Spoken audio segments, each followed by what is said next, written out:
30,000।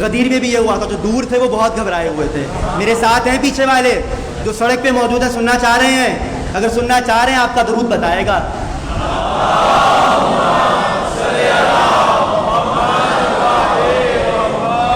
نعرہ تکبیر، نعرہ رسالت، نعرہ حیدری.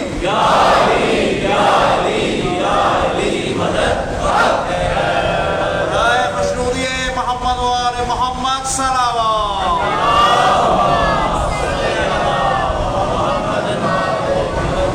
تو رسول کی سنت تو وہ ایک صاحب تھے، تو انہوں نے کہا جھوٹا پی لیا تھا تو ان کا حافظہ ہو گیا بہت زیادہ.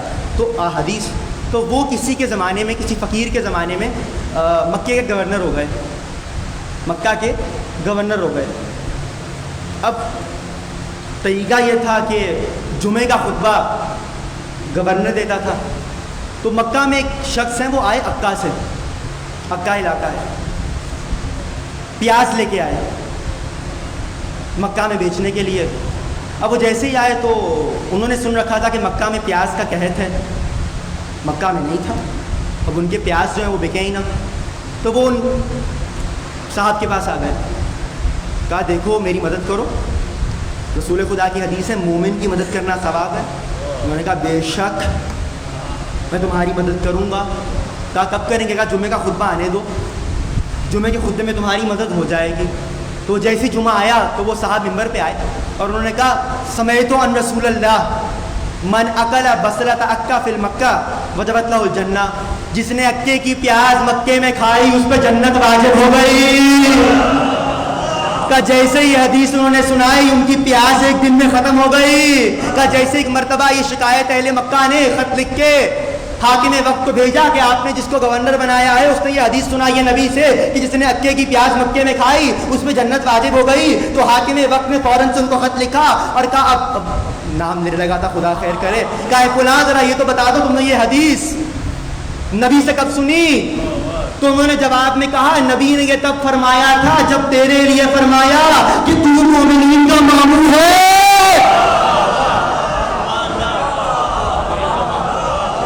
یہ پہلا جواب تھا. 2 دن کے بعد ان کو ایک اور خط آ گیا، دوسرا خط ان کو مدینے سے آیا. اے فلاں ہم نے سنا ہے تم نے یہ حدیث سنائی ہے ممبر سے. تو نبی نے یہ حدیث کب کہی تھی؟ تو وہ خط کسی خاتون کی طرف سے آیا تھا. تو انہوں نے جواب میں کہا نبی نے مجھے یہ حدیث تب کہی تھی جب آپ سے کہہ کے گئے تھے کہ میرے بعد میرے ممبر کا کوئی وارث نہیں ہے. حدیثوں کے ساتھ کیا ہوتا رہا؟ تو پہلے تو فیصلہ کیجیے حدیث لیں گے کس سے. کیا ہوتا رہا؟ پورا علامہ شمس الدین ذہبی ان کی کتاب ہے تذکرۃ الحفاظ، اس کے اندر انہوں نے پورا تاریخ لکھی ہے حدیث کے ساتھ ہوا کس طرح جلائی گئیں، کس طرح روکا گیا، کس سے پڑھوائی گئیں، کس سے گھڑوائی گئیں.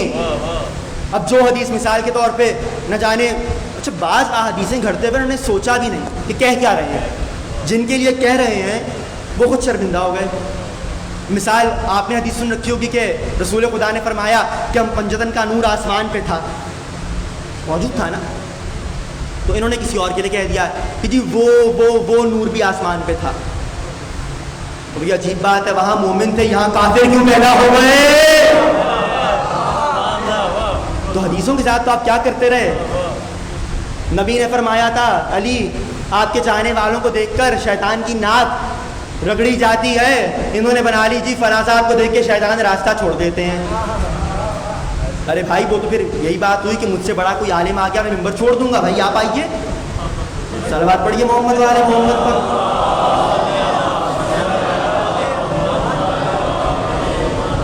حدیث اب گفتگو مکمل کر رہا ہوں، حدیث کا حال سن لیجیے. احادیث کے ساتھ ہوا کیا؟ احادیث بدلتے رہے، حدیث دینے والے صحیح نہ تھے. پہلے انتخاب کیجیے، آپ کو سنت لینی ہے تو حدیث تو صحیح مقام سے لیجیے.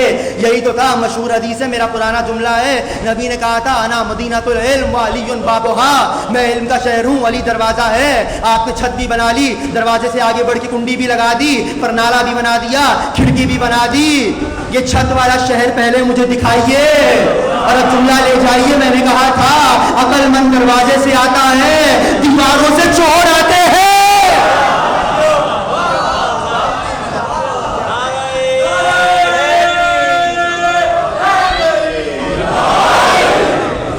تو حدیثوں کے ساتھ کیا کیا ہوتا رہا؟ پہلے تو سوچئے اس لیے آخری جملہ ربط مصائب قرآن میں آیت موجود ہے سورہ مبارکہ نبا میں کہ یا ایھا الذین آمنو، اسی کیلیبر سے ملتی ہوئی دوسری مقامات پر بھی ہے، یا ایھا الذین آمنو، اے ایمان والو، ان جاءکم فاسق بنبأ، جب تمہارے پاس کوئی فاسق خبر لائے، فتبینوا، تو اس کی تحقیق کر لو۔ آج ہمارے یہاں بھی بات اٹھائے ہیں علم رجال کہاں سے ثابت ہے، علم رجال کہاں سے ثابت ہے؟ علم رجال اس علم کو کہا جاتا ہے کہ جہاں پہ ہم حدیث کے راویان پہ بحث کرتے ہیں کہ کون سا راوی اس قابل ہے کہ اس سے حدیث قبول کی جائے اور کون سا نہیں ہے۔ تو لوگ کہتے ہیں جی خود ساختہ ہے، بھائی خود ساختہ نہیں، قرآن کہہ رہا ہے۔ قرآن نے یہ نہیں کہا کہ جب کوئی مومن حدیث لائے تو پرکھو، کہ جب کوئی فاسق حدیث لائے تو پرکھ لو۔ تو یہ کیسے فیصلہ ہوگا کہ لانے والا فاسق ہے کہ نہیں؟ کیسی علم کے لیے رکھا گیا علم رجال کہ دیکھو حدیث لے کس سے رہے ہو۔ اور تیسرا مرحلہ قول معصوم، ان سے تو دشمنی بہت پرانی ہے، مثال دینے کی ضرورت ہی نہیں ہے۔ تو کیا کہا گیا؟ عقیدہ مرتب پائے گا اطیع اللہ سے اللہ کی اطاعت قرآن، اطیع رسول سے سنت معصوم، و اولی الامر قول معصوم۔ اور ان تین کو آپ نے کس طرح لیا؟ قرآن آپ نے بدلوانا چاہا، حدیث لینے کا معیار آپ کے پاس نہیں ہے، اولی الامر کو آپ مانتے نہیں ہیں، تو پھر عقیدہ کہاں سے لیں گے؟ ہم مانتے ہیں، ہمارے عقائد ہیں توحید، عدل، نبوت، امامت، قیامت۔ انشاءاللہ آج کہہ رہا ہوں، کل سے پہلے جملے سے توحید کے متعلق بہت سے لوگوں کو شوق ہے شیعوں کو اللہ سکھانے کا کہ جی شیعوں کو خدا نہیں آتا، توحید نہیں آتی، آپ اللہ والے ہیں، ہم علی والے ایسا اللہ سنائیں گے جو اللہ والوں کو بھی نہیں آتا۔ انشاءاللہ کل سے پہلا جملہ عقیدہ توحید پر ہے کہ توحید کے متعلق ہمارا عقیدہ کیا ہے۔ آج تک گفتگو پہنچ گئی کہ عقیدہ کہاں سے لوگے؟ اللہ سے۔ عقیدہ کہاں سے لوگے؟ رسول سے۔ عقیدہ کہاں سے لوگے؟ اولی الامر سے۔ اولی الامر کون ہونا چاہیے؟ جو رسول جیسا ہو، رسول کا نفس ہو، رسول کی منیت سے ہو، قول خدا اور قول رسول کا امین ہو، رسول جیسا ہو۔ تم نے رسول کو صدیق مانا تو اولی الامر بھی صدیق ہونا چاہیے۔ تم نے رسول کو امین مانا، اولی الامر بھی امین ہونا چاہیے۔ آپ کی مرضی ہے، آپ رسول کو نور والا مانتے تھے تو اولی الامر بھی نور والا ڈھونڈیے، اپنے جیسا مانتے تھے تو اولی الامر بھی اپنے جیسا ڈھونڈیے۔ بھائی میں تو لاہور میں صبح شام سنتا رہتا ہوں نور والا آیا ہے، نور لے کر آیا ہے، تو بھائی نور والا مانتے ہیں نا، تم ڈھونڈیے اولی الامر نور جیسا، کیونکہ رسول جیسا ہونا چاہیے۔ انشاءاللہ گفتگو کل عقیدہ توحید، اور پھر بڑھتی رہے گی، اور بعض وہ عقائد عقیدہ توحید، عقیدہ رسالت، عقیدہ رجعت، انشاءاللہ مزید نہیں بیان کروں گا تاکہ آپ کو کچھ تجسس تو رہے۔ جو ہمارے عقائد ہیں ان کو بیان کریں گے۔ عقیدہ لیا کہاں سے جائے گا؟ رسول، اولی الامر اور اللہ سے۔ اور کیسے لیا جائے گا؟ محکم انداز سے۔ اور اسی عقیدے کو بچانے والا ہے حسین ابن علی۔ دنیا جس باطل کو اولی الامر کہہ رہی تھی، سر دے دیا حسین نے، بیعت نہ کی، اس کی بیعت نہیں کی حسین ابن علی۔ محرم کا آغاز ہو چکا ہے عزاداروں، آج 3 دن گزر گئے، کیا گریہ کا حق ادا ہو سکا؟ حسین پہ گریہ کا حق ادا نہیں ہوا۔ وہ جو ماں آئی ہے نا یکم محرم کو عزا خانوں میں، بہت دور سے آتی ہے رسول کی بیٹی کو عزا لینے۔ فاطمہ کا مقدر بہت عجیب ہے، کبھی سامرہ میں بچوں کو روتی ہے، کبھی کاظمین میں روتی ہے، کبھی مشہد میں روتی ہے، کبھی کربلا میں روتی ہیں۔ علامہ مجلسی لکھتے ہیں فی یدیہا خرقۃ، زہرا کے ہاتھ میں ایک رومال ہوتا ہے، رونے والوں کے آنسو جمع کرتی ہے بطول۔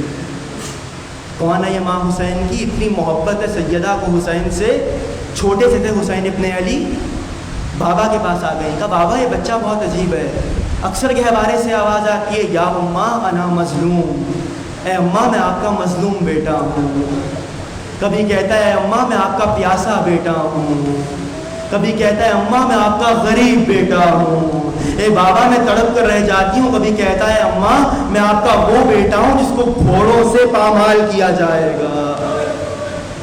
اجرکم اللہ، آپ کی جب آوازیں بلند ہوتی ہیں نا، جناب سیدہ دعا دیتی ہیں پروردگارہ میرے حسین پہ رو رہے ہیں، جانتے ہیں یہ بلند آواز سے رونے کا کیوں کہا گیا؟ ارے جب زینب بلند آواز سے روتی تھی نا تو شمر تازیانے مارتا تھا۔ حسین کی بیٹیوں کو، حسین کی بہنوں کو بلند آواز سے رونے نہیں دیا گیا۔ عزاداروں، اس لیے تمہارا امام کہتا ہے جب حسین پہ رو تو یوں رونا جیسے بوڑھی ماں جما کر روتی ہے۔ یہ وہ ماں ہے حسین کی، اتنی محبت ہے سیدہ کو۔ حسین ابن علی کو پیاس بہت لگتی تھی۔ علماء لکھتے ہیں کہ جناب سیدہ کی عادت یہ تھی کہ دائیں بھی سراہی لگاتی تھی، بائیں بھی سراہی رکھتی تھی۔ اگر حسین کی آنکھ دائیں کروٹ پہ کھلے تو دائیں سے پانی پی لے، بائیں کروٹ پہ کھل جائے تو بائیں سے پانی پی لے۔ عزاداروں، حسین کو پیاس بہت لگتی تھی۔ آپ کے مولا کی ضربت کے ایام تھے جب علی کو ضربت لگی، علی ایک روز بیٹھے ہوئے تھے، اپنے بچوں کو جمع کیا اور کہنے لگے حسین کہاں ہے؟ حسین کو بلایا گیا، حسین قریب آ کے بیٹھ گئے۔ علی نے ایک کاسہ آب منگوایا، کاسہ آب منگوانے کے بعد حسین کو اپنے ہاتھوں سے پلایا اور ایک جملہ کہا، اے حسین، تمہاری ماں زہرا نے مجھے وصیت کی تھی یا علی میرے حسین کو بہت پیاس لگتی ہے، میرے بچے کی پیاس کا خیال رکھیے گا، حسین گواہ رہنا، تیرا بابا جب تک زندہ رہا تجھے ہاتھوں سے پانی ملاتا رہا۔ اجرکم اللہ۔ عزاداروں، یہ لاڈلہ اتنا پیارا ہے فاطمہ کو کہ جانتے ہو جب چلے تھے 28 رجب کو تو ماں نے کیا کہا تھا؟ اے حسین تو آگے آگے چل، ماں پیچھے پیچھے آ رہی ہے۔ یاد ہے نا وہ منظر جب علی نے جنازہ رکھا تھا صحرا کا تو زینب بھی بڑھ گئی تھی، کلثوم بھی بڑھ گئی تھی، حسن بھی بڑھ گئے تھے، مگر ایک لاڈلہ فاطمہ کا بہت عجیب ہے، آگے نہیں پڑھا۔ اے بابا، جب میں گھر آتا تھا میری ماں باہیں پھیلا کے میرا استقبال کرتی تھی، میں تب تک نہیں آؤں گا جب تک اماں نہ بلائیں۔ بندے کفن ٹوٹے تھے، زہرا نے ہاتھوں کو پھیلا لیا، آ میرے غریب حسین آ جا، ماں تیری منتظر ہے۔ اجرکم اللہ۔ عزاداروں، ایک موقع نہیں ہے جہاں فاطمہ اپنے بچوں کے لیے آئی ہے۔ ارے حسین نے مدینہ چھوڑا، زہرا نے مزار چھوڑ دیا۔ مسیب کے کسان کہتے ہیں جب حارث ملعون نے مسلم کے بچوں کو ذبح کر دیا، ہم صبح کام پہ آئے، ہم نے دیکھا کہ نہر کنارے ایک بی بی ہے جو بیٹھ کے رو رہی ہے۔ ہم نے کہا اے خاتون، کیا آپ کا کوئی سامان ڈوب گیا؟ کہا میرے بچوں کی لاشیں ہیں، ان کو نکال دو۔ کہا جیسے ہی ہم نے لاشوں کو نکالا، وہ بی بی کبھی ایک کی لاش پہ روتی تھی، کبھی دوسرے کی لاش پہ روتی تھی اور کہتی جاتی تھی میں تمہاری جنت کی ضامن ہوں۔ ہم نے گھبرا کے پوچھا اے بی بی، اتنے وصول سے، اتنے اعتبار سے جنت کی ضمانت کیسے دیتی ہے؟ غائب ہونے سے پہلے اس نے کہا تھا میں کوئی اور نہیں، تمہارے رسول کی بیٹی فاطمہ زہرا ہوں۔ عزاداروں، صرف یہ موقع نہیں ہے، مجھے ایمان سے بتاؤ، 2 محرم کو حسین کے خیمے کربلا میں لگے، زینب نے کیا کہہ کے بلایا تھا؟ اے ماں جائے حسین، یہ زمین عجیب ہے، جب سے خیمہ لگا ہے پشت خیمہ سے کسی بیوی کے رونے کی آواز آتی ہے۔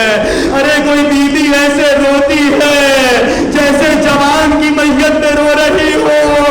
حسین نے ایک جملہ کہا تھا، اے زینب، یہ کوئی اور نہیں، ہماری ماں فاطمہ زہرا ہے۔ عزاداروں، اجرکم اللہ، کچھ منزل لے لیجئے، اجرکم اللہ۔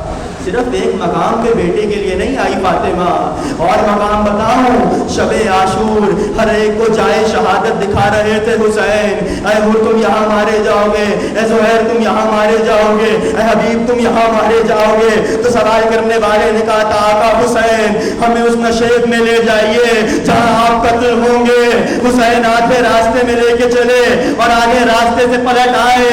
جب خیمے میں کسی نے پوچھ لیا اے مولا ہمیں اس نشیب میں لے کے گئے، تو حسین نے رونا شروع کیا اور ایک جملہ کہا، ارے میں کیسے لے جاتا، میری ماں فاطمہ اس نشیب کو بالوں سے صاف کر رہی ہے، کانٹوں کو چن رہی ہے، میرا بچہ اس نشیب میں گرے گا۔ اجرکم اللہ۔ عزاداروں، ایمان سے بتاؤ، وہ حسین جب سلجنا سے گرا تھا تو یہ کہتا کیوں گرا تھا، اماں میرا حسین